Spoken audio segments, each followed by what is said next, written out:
Hi guys, जीने से मन के यूट्यूब चैनल पर आपका बहुत बहुत स्वागत है। आज की इस वीडियो में हम बात करने वाले हैं इज नंबर फंक्शन के बारे में। देखिए, एक्सेल का इज नंबर फंक्शन बहुत ही इम्पोर्टेंट है। यदि आप बिगनर हैं तो शायद आप इसको देख करके यही कहेंगे कि पता नहीं कहीं पर ये काम आएगा या नहीं आएगा। बट अगर मैं आपसे कहूँ तो इज नंबर एक बहुत ही इम्पोर्टेंट फंक्शन है जिसकी मदद से आप एक अच्छे से अच्छा लॉजिक क्रिएट कर सकते हैं। जब आप कहीं पर कोई नेस्टेड फंक्शन बना रहे हो तो वहाँ पर आपके ये बहुत ही काम आने वाला फंक्शन है। तो देखिए, चलिए सीख लेते हैं कि आखिर इज नंबर क्या काम करता है। देखिए, सबसे पहले इसके नाम से ही आपको पता चल रहा है कि इज नंबर मतलब नंबर है। तो अगर हम इसकी बात करें तो इसका मतलब है कि अगर किसी यूज़र से हम कोई इनपुट ले रहे हैं, कोई नंबर लिखवा रहे हैं, तो यदि वो नंबर लिखता है तो ट्रू रिटर्न होगा। यदि नंबर के अलावा कोई टेक्स्ट वैल्यू हमें लिख देता है तो फॉल्स रिटर्न करेगा। अब देखिए कैसे करेगा, ध्यान दीजिएगा। सबसे पहले मान लीजिए मैं यहाँ इस सेल में एक नंबर लिख रहा हूँ 675 और मैं चेक करना चाहता हूँ कि इस सेल में लिखा हुआ नंबर एक नंबर है या फिर कुछ और है। अगर ये नंबर होगा, सही नंबर होगा तो ये ट्रू रिटर्न करेगा, अगर नंबर नहीं होगा तो फॉल्स रिटर्न करेगा। इस फंक्शन का हम यूज़ तब करते हैं जब हम किसी यूज़र से कोई नंबर इनपुट लेना चाहते हैं और वो वहाँ पर नंबर की जगह कोई कैरेक्टर इनपुट कर दे या कोई स्ट्रिंग इनपुट कर दे, तो वहाँ पर हमें इसको लगाना होता है चेक करने के लिए कि नंबर ही इनपुट किया गया है या फिर अदर वैल्यू इनपुट की गई है। तो चलिए अब देख लेते हैं कि इस नंबर कैसे चेक करेगा। तो उसके लिए मैं यहाँ पे लिखूँगा इस नंबर और टैब कर देंगे। उसके बाद यहाँ पे वैल्यू प्रोवाइड करनी है, तो वैल्यू के लिए हम इस सेल को सिलेक्ट कर देंगे जहाँ पर हम ये वैल्यू चेक करना चाहते हैं। तो उसके बाद एंटर करेंगे। देखिए अभी हमें क्या रिटर्न हुआ है, ट्रू रिटर्न हुआ है। तो इसका मतलब ये क्या है, एक नंबर है। लेकिन यहाँ पर मैं मान लीजिए कोई नाम टाइप कर दूँ तो देखिए क्या आ गया, आंसर फॉल्स आ गया। तो फॉल्स इसलिए आया है क्योंकि इस नंबर जो फंक्शन है इसने चेक किया कि ये वाला जो हमने रेफरेंस दिया गया है इसमें नंबर है या फिर कोई कैरेक्टर या फिर कोई स्ट्रिंग यहाँ पे इनपुट की गई है।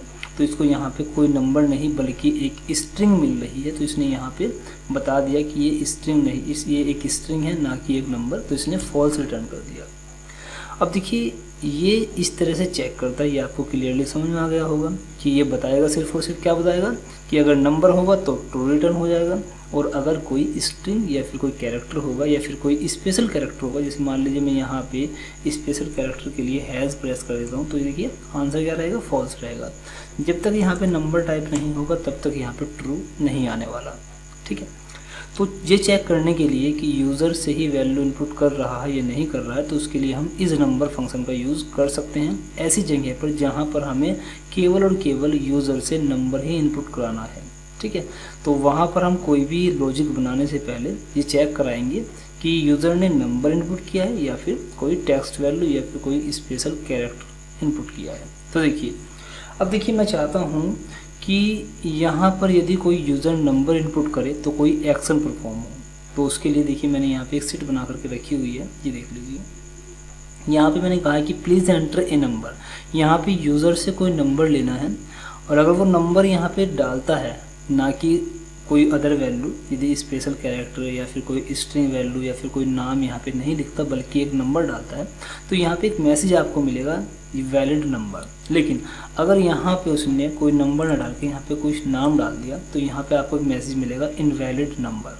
ठीक है, तो इसी तरह देखिए यहाँ पे मैं कोई स्पेशल कैरेक्टर यहाँ पे डाल दूँ, इस तरह से करके कोई कुछ भी डाल दूँ तो ये एक इनवैलिड नंबर है। लेकिन जैसे ही यूज़र इसकी यहाँ पर कोई सही नंबर डालेगा तो आपको मैसेज मिलेगा वैलिड नंबर।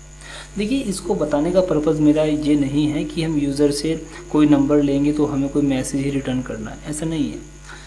हो सकता है आपने कोई ऐसा लॉजिक बनाना हो कि जैसे ही यूज़र कोई नंबर इनपुट करे तो उसके ऊपर कोई एक्शन परफॉर्म करा के आपको रिजल्ट आपको कुछ और देना हो, तो वो कुछ भी हो सकता है। ठीक है, कोई भी एक्शन आप परफॉर्म करा सकते हैं। सिर्फ और सिर्फ क्या फंक्शन, इस नंबर जो फंक्शन है सिर्फ ये काम करेगा सिर्फ आपको ये बताने के लिए कि यूज़र द्वारा जो वैल्यू इनपुट की जा रही है वो एक नंबर है या नहीं है। अगर नंबर होगा तो ट्रू रिटर्न होगा, और ट्रू अगर रिटर्न होता है तो जो भी एक्शन आप कराना चाहते हैं ट्रू के बेस पर वो आप करा सकते हैं। ठीक है, अब देखिए ध्यान से मैंने यहाँ पे क्या किया है वो समझ लीजिए। यहाँ पे मैंने एक फंक्शन लगाया, यहाँ पे देखिए मैंने एक इफ फंक्शन लगाया। इसको बोलते हैं नेस्टेड फंक्शन। यदि आप एक्सेल में बिगिनर हैं तो शायद आप न जानते हो कि नेस्टेड फंक्शन क्या होते हैं, लेकिन अभी आप देख लीजिए यहाँ पे क्या किया, एक इफ फंक्शन होता है एक्सेल का, उसके अंदर हमने इस नंबर फंक्शन का यूज़ किया है, तो इसको बोलते हैं नेस्टेड। एक के अंदर एक फंक्शन का जब भी यूज़ होता है या फिर एक के साथ में एक से ज़्यादा फंक्शन, 2 3 4 5 10 20 जितने भी फंक्शन का यूज़ होता है तो उनको बोलते हैं हम नेस्टेड फंक्शन। जब भी कहीं पर एक साथ कोई एक्शन परफॉर्म करने के लिए एक से ज़्यादा फंक्शन का यूज़ हो तो उसको बोलते हैं नेस्टेड फंक्शन। ठीक है, अभी देखें हमने क्या किया। इफ़ फंक्शन यदि आपने नहीं पढ़ा है तो हमने पहले से इफ़ के ऊपर एक वीडियो बना करके अपलोड किया हुआ है, आप चाहें तो उस वीडियो को देख लीजिएगा ताकि आपको इफ़ फंक्शन प्रॉपर्ली समझ में आ जाए। इफ़ फंक्शन क्या करता है, यहाँ पर ये पहले वैल्यू चेक करता है, लॉजिक टेस्ट यहाँ पे होता है। अगर यहाँ पे ट्रू रिटर्न होता है, जो भी लॉजिक हम यहाँ पे लिखेंगे, अगर यहाँ पे ट्रू रिटर्न होगा तो ये वाला मैसेज प्रिंट होगा जो हमने यहाँ पे दिया है, ये वाला एक्शन परफॉर्म होगा। यहाँ पे कोई मैसेज ही नहीं, आप यहाँ पे चाहे तो कोई भी एक्शन परफॉर्म करा सकते हैं। ठीक है, अभी हमें केवल और केवल मैसेज दिखाना था तो यहाँ पे हमने डबल कोट्स के अंदर यहाँ पे मैसेज टाइप कर दिया। इसी तरह से यदि यहाँ पे फॉल्स रिटर्न होता है, मतलब जो ये वाली वैल्यू है ये कोई नंबर ना हो करके कोई स्पेशल कैरेक्टर या फिर कोई स्ट्रिंग टाइप करता है यूज़र, तो आपको ये वाला मैसेज दिखाना है फॉल्स होने पर। ट्रू होने पर ये वाला मैसेज और फॉल्स होने पर ये वाला मैसेज दिखाना है। तो यहाँ पर हमने जैसे ही इस नंबर, यदि यहाँ पर कोई वैल्यू एक नंबर इनपुट की जाएगी तो यहाँ पे ट्रू रिटर्न हो जाएगा, क्योंकि इस नंबर क्या करता है, ट्रू और फॉल्स रिटर्न करता है। अगर नंबर होगा तो ट्रू रिटर्न करेगा और जैसे ही यहाँ पे ट्रू आ जाएगा इसका रिजल्ट क्या होगा, ट्रू होगा। तो ट्रू होने पर ये वाला आपको मैसेज प्रिंट हो जाता है। लेकिन अगर यहाँ पे एक स्ट्रिंग या फिर स्पेशल कैरेक्टर यहाँ पे टाइप किया जाता है तो ये फॉल्स रिटर्न करता है, और जब फॉल्स रिटर्न करता है तो ये वाला मैसेज प्रिंट नहीं होगा बल्कि ये वाला मैसेज प्रिंट होगा। तो इस तरह से हमने यहाँ पर इस नंबर का यूज़ किया है इफ़ फंक्शन के साथ कोई मैसेज प्रिंट करने के लिए। आप चाहें तो इसकी मदद से किसी भी प्रकार का एक्शन परफॉर्म करा सकते हैं।